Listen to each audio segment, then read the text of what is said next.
Hey everybody, welcome to the Know Thyself Neurology webinar. My name is Michael Trainer. I am a first year neurology resident at UCSF.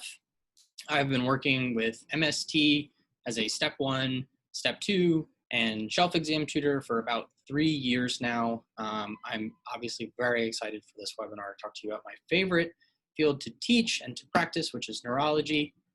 So what we'll cover, I'll cover some general study schedule tips, some resources, categorizing them, help you figure out what's good in review, some of my personal recommendations, some mistakes that I will commonly see right in studying neurology and approaching neurologic disorders, and then generally talk to you about med school tutors and everything that this amazing team can do to help you as a med student succeed throughout med school. All right, so just generally wanted to talk about like the team that I referenced of Med School Tutors. We have over 14 years of experience, and so tutors from medical students to residents to career physicians who provide one-on-one tutoring services really for any topic that you can think of across the entire continuum of medical education. Lots of experience. Like I mentioned, I've been doing this for 3 years, worked with lots of different students from all over the country as well as international students. And each of your tutors is going to be someone who has excelled personally on these exams and can provide you with their own experience and help you figure out your own personal success story. So I wanted to dive in. I know that this is a really interesting time to be a medical student, one in finding the field that speaks to you, but also in what the clerkship is going to look like. So I'm going to talk kind of briefly about what I would say to you as a resident in what I would want a medical student to do in communicating to me, and then hopefully cover what I imagine would be the majority of a neurology clerkship experience for students on this webinar. I think what's the most helpful thing to me is, as a student, if you introduce yourself, let me know what's important to you, what you hope to get out of the rotation. I think that students will often fall in the trap of being like, oh, I'm on this rotation, so I have to tell you that I want to do this field. I think we're all well aware that only about 3% of students go into neurology. Obviously, I would love that number to be more. But if you are entering a different field and know that you're entering a different field, it's still really helpful to know what your goals and objectives are so that I, as a resident, can help you meet that. And it's the same thing about working with a tutor, right? What are your goals and objectives? And then you can engage that other person to help you meet those goals. The next thing you're going to hear kind of consistently throughout all of your rotations, right? So see patients, ask for lectures, and then set time aside to get your questions answered. I think that this kind of lends really well to, hey, X patient has this finding. Can you help me? Can you demonstrate that to me? Can you help me understand the differential for what that means? This patient has diplopia. Can you show me how to evaluate a patient with diplopia? That is totally within grounds as a medical student. I think you're here to learn. And when you have specific targeted questions, the people who are engaging in your education can answer those, and they want to help you when you're interested in them. So spending time on your notes, I was a medical student not too long ago. I know that writing a note can sometimes feel like you're just typing and typing endlessly, and you're not really sure where that goes and what that's used for. But it's actually amazing practice for when you're a physician and when you're a resident and someone asks you, why do you think what you think, right? Why is this person who's coming in with this? What is your differential? And what are you going to order? And how are you going to explore that? And what makes this more or less likely? And writing a note is really the best way to practice that. So is participating in sign out. I think to tell another physician what you're worried about, what your impression of a patient is, causes you to really have to narrow inform your thoughts. So lots of ways, I think, just generally as a medical student to be involved in any clerkship, not necessarily unique to neurology. Now, I will tell you that to give broad advice for neurology clerkship is hard, right? Because neurology clerkships can vary in length. They can be mandatory third-year clerkships, or they can be fourth-year clerkships. Some people have them elective. And what's amazing about neurology, and I will make the comment that there's as much diversity within neurology and its subspecialties as there is within internal medicine and its subspecialties. And people will kind of like scratch their chin there and say, really? But if you think you could be an outpatient general neurologist, you could see predominantly headache, or you could be an inpatient neurointensivist and work in the neuro ICU. You could be an inpatient consult neurologist and never be the primary team for a patient, but provide your consulting expertise. Or you could be outpatient and be in a subspecialty clinic. You could practice exclusively multidisciplinary clinic and take care of patients with ALS, right? So there are lots and lots of diverse opportunities as a neurologist.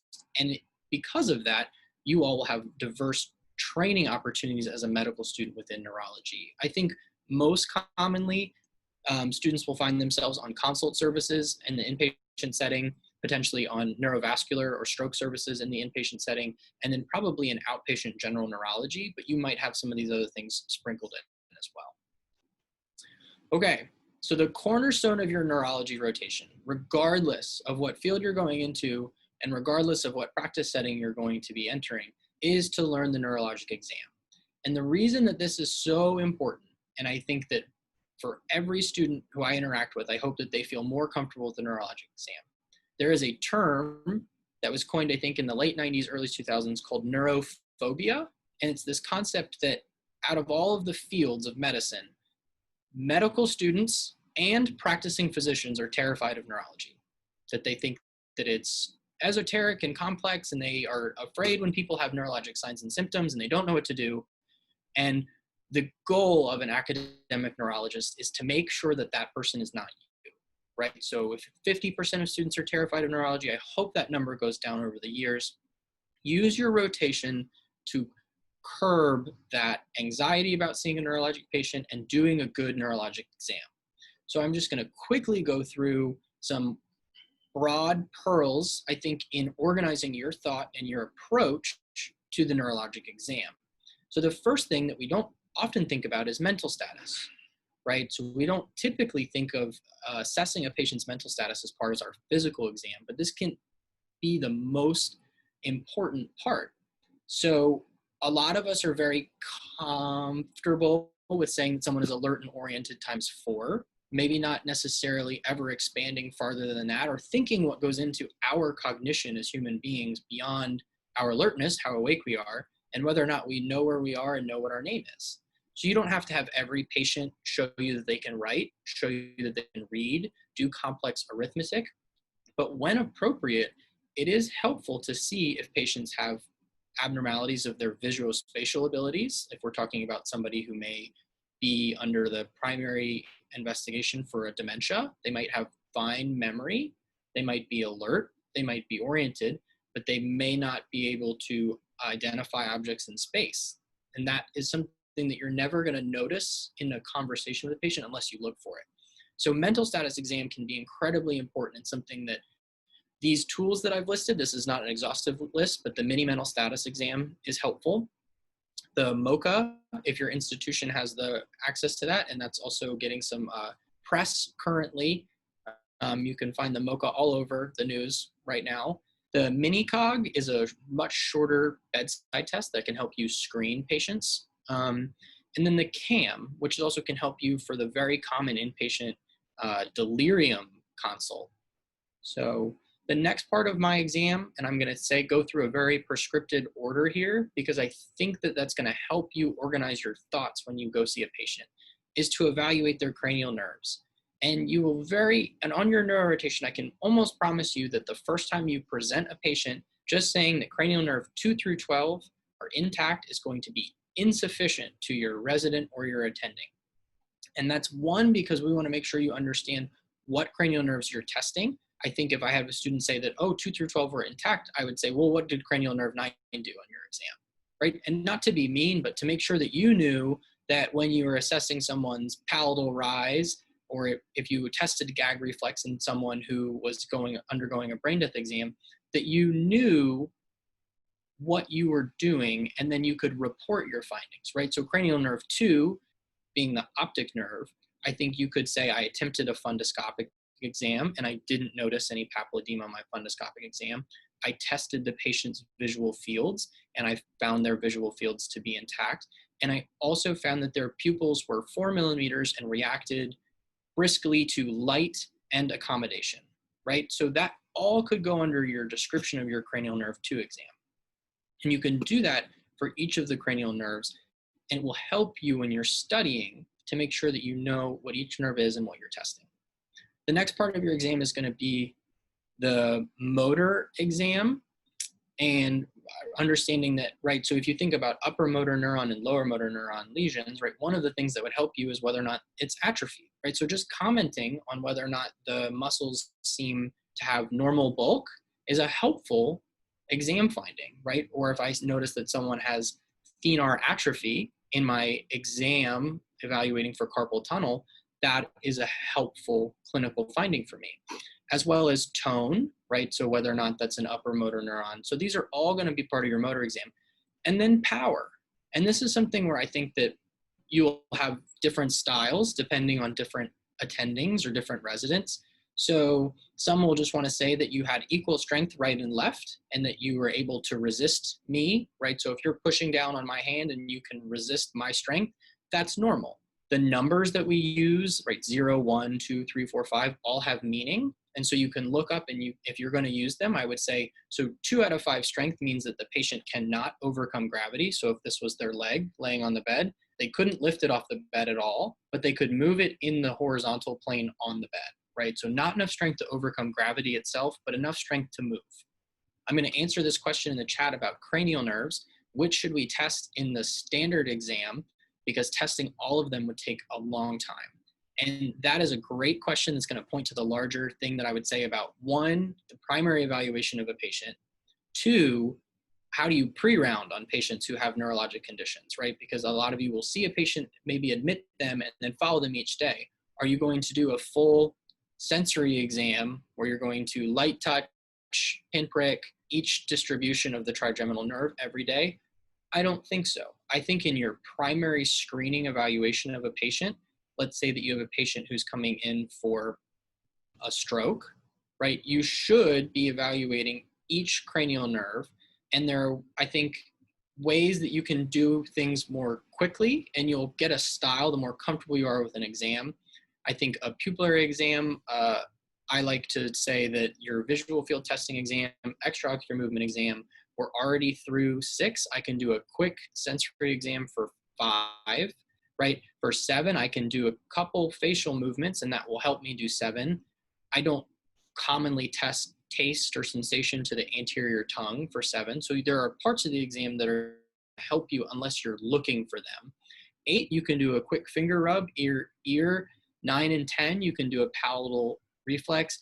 11 doesn't, you can have shoulder shrug to test 11, you can do some face turn to test 11, and then 12, you can have them protrude their tongue. I think you could do a screening cranial nerve exam in just a couple minutes, right? To do something super thorough. If a patient has a complaint that makes you worry, you should do a more thorough exam, but you can move through most of these very quickly. And then when you round on the patient, you should just be checking the things that you're concerned for. Reflex exam, again, kind of in the same, I think that every time you round on a patient, you don't necessarily have to check every single one of their reflexes, but if you are gonna evaluate a patient who might have lower back pain, right, I would say your lower extremity reflexes are gonna be incredibly important for that person. Or someone who has neck pain and you're concerned for a cervical myelopathy, right, to test reflexes in the upper and lower extremities, very important. You don't need to do frontal release reflexes in every patient you see, but if you're concerned with someone having a frontal lobe disorder, you should add those. So what I love about the neurologic exam is that you can cater it to what you're looking for, right? And you can show your interest in your knowledge as a student by saying, yeah, I attempted this and I was worried about this, so I did this exam maneuver and it showed me this. The next thing would be the sensory exam, and this gets the exact same feedback, I think, as the cranial nerves and the motor exam. Do I need to do a full sensory exam with every modality on every patient? No, not necessarily, right? In the inpatient setting, someone who's here for meningitis may not need to be tested for proprioceptive sense, vibratory sense, temperature, and pain in all extremities, right? You might do a screening exam to make sure the patient doesn't have lateralizing symptoms, that they feel things the same on both sides.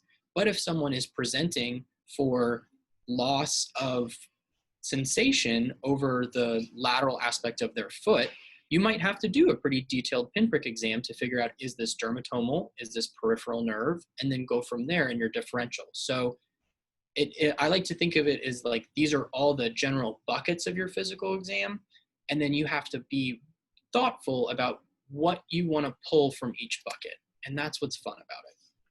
The cerebellar exam, I would say, is a great one to attempt in most patients, right? So if a patient is weak on the right side, you're going to have a very hard time getting them to do appropriate finger to nose testing on the right. And you say that, right? My exam for ataxia was limited by weakness. And so making sure that you're testing what you want to be testing. Gait, also hard to do, very hard to have most patients walk in the hospital, but when you can do it and you can make commentary on it, I think that, like, for Parkinson's disease, if you're seeing that in the outpatient setting, having a patient walk down the hall is a important part of your physical exam. And then the last thing I'll mention is, like, do you want to add anything else, right? Do you want to bring any other buckets in? So if a patient has myasthenia gravis, right, and you've tested weakness, and we talk about repetitive nerve stimulation to diagnose myasthenia, but how do you do that as a student at the bedside, right? So maybe you've learned to have a patient with myasthenia look up at your finger and see if you can elicit ptosis or put ice packs on. So what special tests can you do that help you figure out what this patient has? I love neurology because it's so centered in the physical exam. For Parkinson's disease, right? Do the patients have cogwheeling rigidity? Can you make the cogwheeling rigidity worse by provoking it on the other side or having them distract themselves on the other side? So how can you use special physical exam maneuvers to aid your diagnosis? Okay, that was a lot about the physical exam. And the reason that I think that's so important is because when you're on a clerkship, studying is hard, right? And specifically with neurology, many of you took neuroanatomy in the first or second year of your preclinical coursework. And a lot of that neuroanatomy came in and then left as quickly as you learned it. And neurology is usually a very long preclinical course for a lot of people. And it can be intimidating to see a patient who has neurologic findings and not be able to localize where that is. But you don't have to remember all of the arteries, all of the really subtle abnormalities of the brachial plexus. I think if you know your long tract anatomy, right, so your spinothalamic tract, your dorsal columns, and then your lateral corticospinal tract, those three that I think everyone, learn for primarily for step one, but mostly in your neuroanatomy course, that when a patient has weakness, you are able to at least think of a differential that extends all the way up from the motor cortex, down through the posterior limb of the internal capsule, running along the anterior part of the brainstem, right, decussating in the medulla, and then moving down the lateral part of the spinal cord, out the ventral horn of the spinal cord, through a peripheral nerve, and then to the muscle, right? So if a patient has weakness in their arm, you have a huge differential for what that means just with one anatomic fact. So don't be intimidated by all there is that you don't know about neurology, and center yourself on that basic neurology that holds all of this together. Your exam at that point is studying every day. So I'll talk about cranial nerve 3 at some point, because that's one of my favorite things to teach as a tutor. It's so commonly tested, and it really helps me explain central and peripheral neuroanatomy localization. I'll talk about some other resources to use other than your exam every day, right? Rather than, okay, so I get it, learning from patients is awesome, but what can I do off the words to make that patient encounter less intimidating? So unlike step one, where I think you very much get, advised for a few different resources, how you approach step two is going to be informed, or shelf exams, by what your preferences are. Some people will be like, yeah, I did really well with textbooks and review books. Some people will say, no, I just want question banks. Some people are very video-based. So there's not a prescriptive way that you have to do this. So you should be prioritizing things that are active, right? From an educational model and from a learning standpoint, I would recommend question banks and flashcards over reading text over and over and over and hoping that some of that text sticks. Applying your knowledge on the wards, right? So attendings who are maybe more Socratic and ask questions out loud, it can be embarrassing, right, to not know, but it's the best way of making sure that you can bring that information out of your brain when you need it, which is what you need on test day. And then, like I mentioned, there's so much neuroanatomy. Cramming is just not going to be beneficial for you. I think that many people you can cram some certain parts of this, but I want you to remember this long term so that when you're practicing as a pediatrician and you have a child that has a eye movement abnormality, that it's not terrifying to you, that you don't need to immediately refer that child to neurology, that you have a couple first steps that you can do for that child.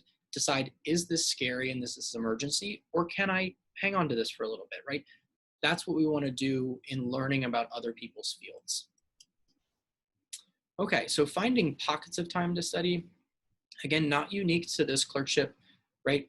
Some people will have more busy inpatient services. Some people will have outpatient services where maybe while the attending is documenting a note or making a call, that there's going to be time for you to study. So I recommend having something with you all the time, right? So we'll talk about maybe some apps on your phone, or if you just have some quick notes. Also be intentional about what you're choosing to study. I think that like it can be easy to study some zebras, right? But make sure you have the bread and butter algorithms cold. Step 2 tends to be a little more algorithmic than step 1, which is very fact-based. If you can do this, this is going to be the most helpful thing. I mentioned that if a patient has right arm weakness, thinking about, could this be motor cortex? Could this be anywhere along that axis? Can you predict where that patient's weakness is coming from while their MRI is pending?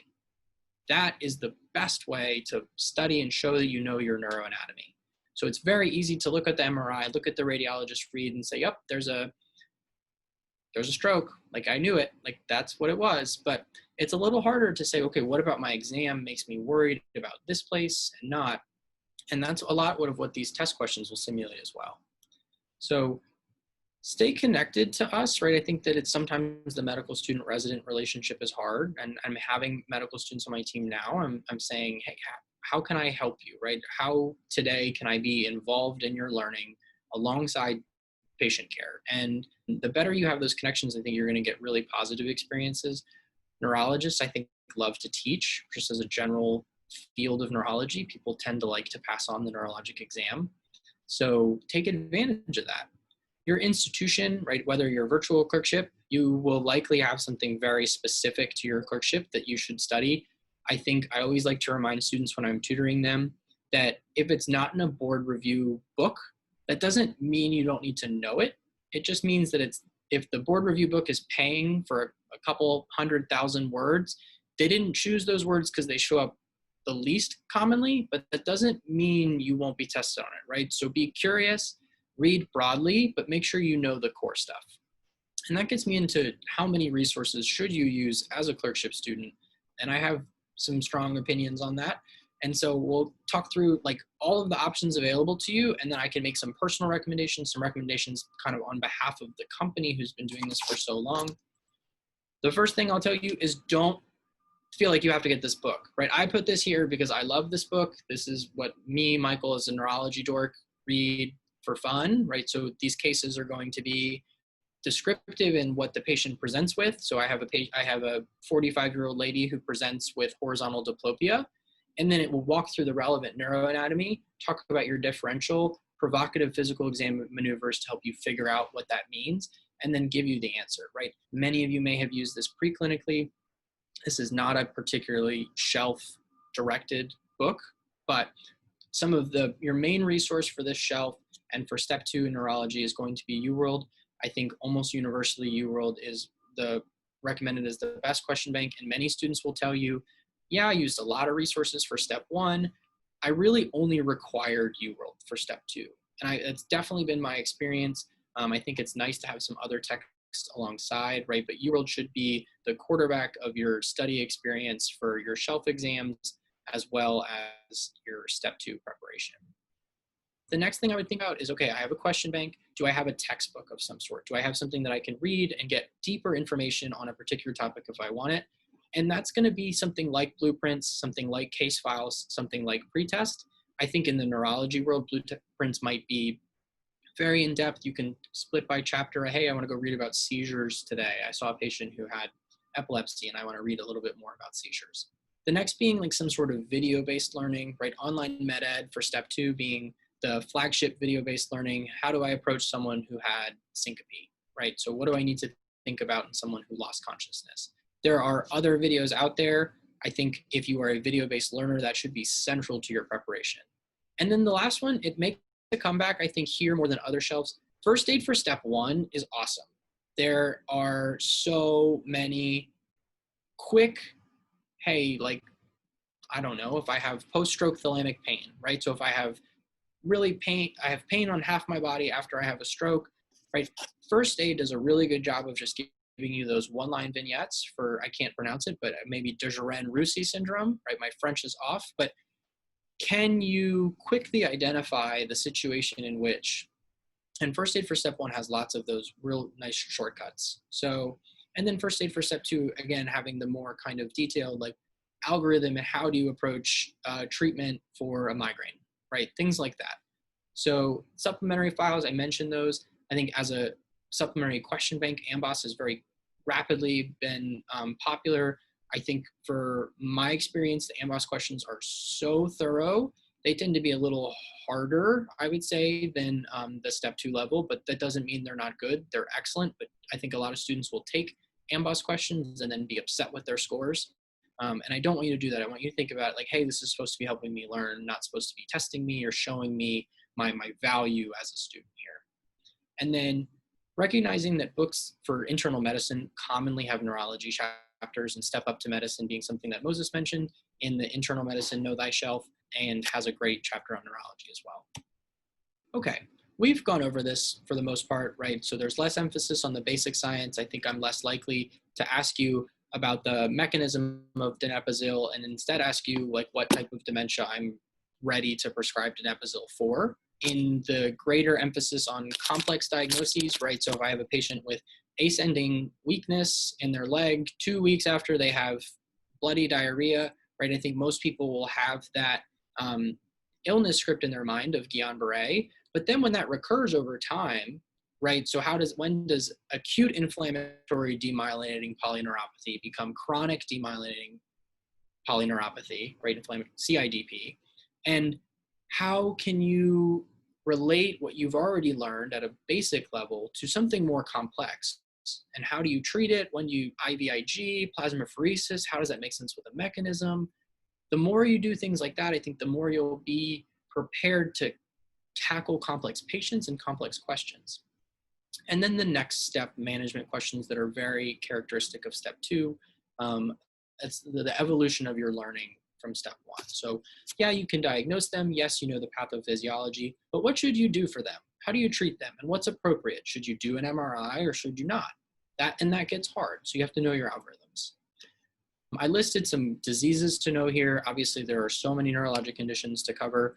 What I tried to do was bold the ones that you're going to commonly see in the inpatient setting, right? Stroke, seizures, it can be an inpatient condition. Dementia is going to affect most of your patients, but not often is going to be their primary reason for being in the hospital. And then syncope is an incredibly common inpatient condition. And then I tried to italicize what I could almost promise you'll see in an outpatient general neurology clinic, which would be headache and dementia. I think if you were in a clinic that saw a lot of movement disorders like Parkinson's disease, you would very likely see that. You'll likely see some post-stroke patients, but managing post-stroke and secondary prevention and acute stroke are very different things. Okay, I mentioned that UWorld is obviously the number one recommendation, I think, of any of our tutors in the center of your study plan. It's hard as a ward student, right, to have your laptop, but I think using the UWorld app to drill yourself on the wards can be really helpful. I, as a resident, would love if a student came up to me and said, hey, I got this UWorld question wrong. Can you help me understand? Because I think that we can offer some clinical context. I worked with a student this morning who had missed a question on a practice test about a patient who had a brain bleed. And she had said to me, hey, Michael, how can I tell when someone's brain bleed is from a ruptured aneurysm or from an AVM? And what are the differences and what's going to show up in a question? And I loved that. That gave me a specific identifiable thing to teach that student. So maybe if your resident's busy with patient care, that may not be appropriate, but if there's teaching and you missed a question on a spinal epidural abscess, you might say, hey, can we go through that, right? Can that be a topic that I want to learn about this week? So use your teaching on the wards to help you in your study plan. Okay, and then this also extends to flashcards, right? So being very popular option for your mobile device. So making flashcards from your UWorld incorrects is becoming incredibly common and popular, right? Obviously using Anki as its own app and borrowing decks. I think that I will always, as a tutor, defer. I hate to refer to the internet for a lot of things, but usually the internet does a great job, particularly Reddit, in cultivating Anki decks. And then I do like on UWorld, particularly flagging images. I think it's important for neurology to understand your images. So I have this image here. I would actually love if someone in the chat wants to go ahead and diagnose this person off this. You can tell me what kind of study this is. Is this a CT, an MRI, and then what does it show? Or is it a normal image? CT, excellent. I agree. So I have very bright bone in the skull. It does show a bleed. Shows a subarachnoid hemorrhage. Excellent, right? This is one of the images that I think a lot of students would look at this CT and say, well, that looks pretty normal to me. I don't see anything super bright white. I don't see anything, I don't see a large shift. I don't see a subdural. I don't see an epidural. This is a more subtle radiographic finding, right? But instead to see here, right, so I have the sort of outlined Mickey Mouse ears of the midbrain. I have blood. I have effacement of my sulci. I have this cisternal, right, bleed. So this is a good image for a subarachnoid hemorrhage. Excellent, excellent, excellent. But you want to make sure that when you see a head CT scan and a question and someone is obtunded and it looks normal to you, that you're not missing a subarachnoid bleed. So another good resource, I think, if you are someone who both likes text and likes questions, are these case files or the pretest. So case files does have a couple of good standalone topics.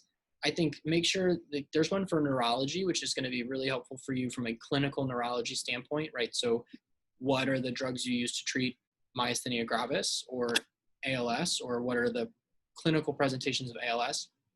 And then also one for neuroscience. So what are the different types of pain? How does olfaction work, right? What are the pathways for visual input, rods and cones, right? So more of a primary neuroscience approach. Both are helpful to your learning. Case files neurology is going to be more step 2 and shelf-based. I think case files neuroscience is often going to be very helpful for step 1 topics. And then they have short questions at the end that are not USMLE style with patient vignettes, but they do a really nice job of covering a broad topics to test your understanding. Okay, I've mentioned all these other ones. I want to throw a shout out to the American Academy of Neurology, which is free to join as a student. And they do have a 4-part shelf review for the Neuro shelf that I personally use and can recommend. It was authored by Dr. Anderson out of the University of Kansas. It's 4 PowerPoints. They are very succinct. They go through common conditions tested. So I thought that that was a great use of my time. If you're looking for something, right, to download those PowerPoints and just move through those. There's also a lot of educational materials available outside of core step preparation materials. So I will go through some of those now. The American Academy of Neurology also has a podcast that will take a deep dive into a topic that I find very interesting. They also have what's cool, and I think I was skeptical at first in the podcast world, they'll do a 1-minute podcast on a topic. So Parkinson's and depression. And the point of this is to like add it to your Amazon Echo in the morning, right? While you're brushing your teeth. I'm going to listen to the 1-minute neurology podcast. So add it to your daily routine so that you get like micro learning and that it's not overwhelming to say, yeah, I have to sit down and do this, right? So how can you add 1 minute into your routine each day to learn a fact, right? You may or may not be tested on that fact, but when you are, you're going to be so happy that you did something so simple. Another podcast that I like is the Brainwaves podcast. They have several different series, and some of them will be very in-depth and very niche neurology that I'd love if you were interested in and wanted to listen to. But then they do have some that are teaching through clinical cases, right? So how to approach someone who has increased number of falls, right? Which very well may be from weakness, from spinal stenosis, or it might be Parkinson's, or all kinds of things that might go into this patient having an increased number of falls. And how do you approach that? I think adds to your clinical acumen as a future physician and to your studying acumen in helping you remember what the signs and symptoms of each of these conditions are. I like Twitter. I think Twitter has reemerged from a social media perspective into an educational media perspective to also get what I reference in microlearning. So short, succinct teaching points. There are a couple of neurologists who I very much idolize on Twitter and I think do an excellent job teaching. So one of them is Dr. Tracy Milligan at Brigham and Women's Hospital, who will do a daily morning report. She'll post a vignette and will kind of tweet along with, hey, what tests do you want to order? And it's really helpful for helping localize your neurologic syndromes. And then Dr. Berkowitz also has an end neurophobia, like I mentioned, where he'll do a tutorial and he'll do a thread of tweets teaching a very commonly tested topic. There are so many others that you'll find if you enter this med Twitter world, which is why I like it so much. And I would also say it's hard to study something that you're not interested in, but pique your interest in how this applies to the specialty if you've chosen one. So undoubtedly as a medicine physician, you'll do this. Pediatric neurology is an important part of this exam, but also a large part of peds. OBGYN, I think understanding seizure management, right? And if I'm talking neural tube defects, right, my anti-epileptics are going to be amongst my largest culprits in causing neural tube defects, but also how do I manage migraine in pregnancy? How does MS, right? So MS being a disease that commonly affects women of childbearing age. So there are lots of ways for you to be peripherally interested in neurologic topics, even if neurology is not your field of choice. Radiology has amazing correlates, right? Neuroradiology being an incredibly complicated field. There's great websites for neuroradiology teaching.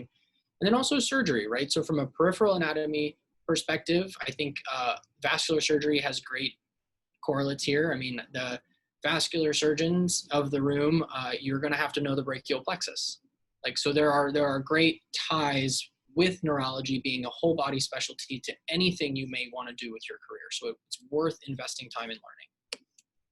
Okay, I've talked so much. My closing advice for you as med students, like on your journey, wherever that is you've done an amazing job, right? You are in this small percentage of people who are this far along the journey. It's very humbling, I think, to know so much and be constantly reminded that there's so much more to know. That's a really hard balance. So when I talk about this growth mindset, it's not, oh man, I'm not a good student because I don't know X, Y, Z. It's, hey, this is so exciting. There's so much more for me to know. Like, let me just bite into that. I will commonly with my students who I tutor individually, draw them a circle and say, okay, if this box represents all of the knowledge in the world and your circle looks this big, you're only touching a small amount of knowledge that you don't realize you don't know. As you grow more and you learn more and your knowledge increases, the circumference of the circle, you're realizing how much there is left in the world that you don't know. That feels bad as a student. It feels scary, but it's actually a good thing. So try and remind yourself that not knowing things is not always a personal deficit, right? I think that will be so helpful for your mental health moving forward and also help you approach learning with the vigor that maybe you did before you had to read thousands and thousands of pages as a medical student. With that in mind, be confident. You're doing great. I think that everyone along your journey hopefully will want to support you, whether that be professionally or personally. We at Med School Tutors have so much experience in both. And I wanted to quickly talk about kind of what it looks like for me to work with a student. And then also all the other services that you kind of get wrapped up in as someone who signs on with Med School Tutors. So with my students, I will do custom study schedules for them. We'll do one-on-one. It'll look very different depending on the student's preferences. Sometimes we'll do questions together and show me their primary thought process. How are you approaching this? Do lecture style teaching on some things, and just chatting and saying, hey, how's this going? You know what I mean? What went well today? Like, did you feel like you got out all the effort you put in this week. And having someone to bounce those ideas off is really great, I think, both in my own personal life, but then also I can see it in the students that we work with. And then with that, it's not just me as a tutor. There are so many tutors that I've learned from, and you have this kind of collective experience of the company. And then everyone that works at headquarters that also is checking in with students and making sure that the tutors know everything about the students and are ready to approach that student in the best personalized way for them. So we work with everyone along all aspects of the continuum of medical education, pre-med to resident. And I think that's all I have for that. So I would be so happy to answer any questions. You're welcome to type them in the chat, and I will probably address them out loud because that's faster than typing. Is Neuro DO friendly? Yeah, I think that, so what I love about neurology as a field, right? So talking about applying into neurology, which I think is totally different versus like studying for a neurology shelf and approaching a neurology clerkship. We have people who will do some residency counseling here at MST, but I will offer just general. What I love about neurology is how diverse the field is. So the field has excellent representation in men and women. The field, I think, among neurology and pathology, I think have the highest percentage of international medical graduates represented. I think in terms of DO applications right now, that there's a common match for the MD and the DO students, right? I met several, amazing DO applicants on the interview trail last year. So in terms of the field as a whole, we are commonly linked by our love of neurology and our desire to care for patients with neurologic disorders, and everything else is very much celebrated. So I think that in terms of like being a student wanting to go into neurology, you will find someone who wants you. Any advice to study, to prepare for the rotation, to put me ahead, make me more likely to stand out specifically in neurology? I'm gonna say yes and no at the same time, right? So I always hesitate to give students, you know what I mean? Like, hey, you have to do this in advance. If you show up on day one and you don't have this, you're gonna be behind, because I think that generates this like awful culture in medicine that you don't ever get to rest. So that you finish your last rotation and you have to spend the whole weekend, the week before, you know what I mean, getting ready for the next one. I think if your interest shines, you will find that you are reading neurology journals the weekend, you know what I mean? Things are going to pop up, and that's going to show through on your rotation, and that's what really matters. I would be more interested in working with a student who wanted to come do an exam and see a patient than one who knew all of the very Socratic questions I asked aloud. I think both are great, but the person who wants to sit with the patient who is newly diagnosed with ALS and talk through that with them, and then talk with me after and debrief about what that means for that person and how they're going to be involved in their care moving forward, means more than someone who knows what riluzole is. But that's my approach to it as a resident and also as a tutor. Oh, good resources for neurologic exam. There's lots of videos out there. There is a teaching series that I mentioned Dr. Tracy Milligan on Twitter, that she has posted in the past that she authored, and I don't remember which website houses that. The American Academy of Neurology also has like very short videos on like evaluating foot drop or evaluating diplopia, and that I find to be so incredibly helpful for very small, or what does the Parkinson's exam look like?